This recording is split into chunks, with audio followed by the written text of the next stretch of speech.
আমাকে লজ্জা লাগছে আমাকে। বলছে লাজ নাই নারকেল গাছে তবু নারকেল ধরছে গেছে। বলছে আতা গাছে তোতা পাখি ডালিম গাছে মোর আগে মারতো বাবা মা এখন মারছে বউ। বলছে সাপের গলায় বংশীমালা ব্যাঙের গলায় বাঁশি আর ফুকফুকাতে ঘর করেছে যাবো গয়া কাশি। বলছে কুচো কুচো সুপারি আর ঢোলা ঢোলা পান আর সেই পান খেয়ে চলে এলাম তোমাদের গ্রাম। বলছি তোমাদের গ্রামে কি হরতাল হচ্ছে আর আমার বন্ধু কোটোই ভরা দ্বীপ চালান দিছে।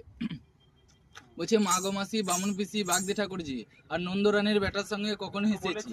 বলছে হেসেছি বেশ করেছি তাতে তোমার ব্যাপার কি আর সেদিন থেকে কদমতলার বাজার ছেড়েছি। বলছে জামাই এলো কামাই করে খেতে দেবো কি আর হাত বাড়িয়ে দাও গেন্নি মুরকি ভেজে দি। বলছে উড়কি ধানের মুরকি দেবো পাত্রে জল খেতে আর কদম পাতা ছাতা দেবো জ্যৈষ্ঠ মাসে রোদে। বলছে আলু বালু বাসা লোকের ফুল এমন করে বিয়ে করেছি মা ব্যাঙের ট্যাঙে চুল। বলছে শাশুড়ি মারা এবার সাবধান বৌমা এলো ঘরে তাই শ্বশুর মশাই আমার লাফালাফি করে। তাই বলছে শাশুড়ি মাকে দানা বিষের টক খাইয়ে ঘুম পাড়াবে ঝুড়ি তোলাতে। বলছে লালে আর ঝোলে কামিং ইজ দিলওয়ালে একবার দিলওয়ালে দুल्हनिया लेके जाएगा। इस सिक्का बियो डिजिटल जियो। नमस्ते।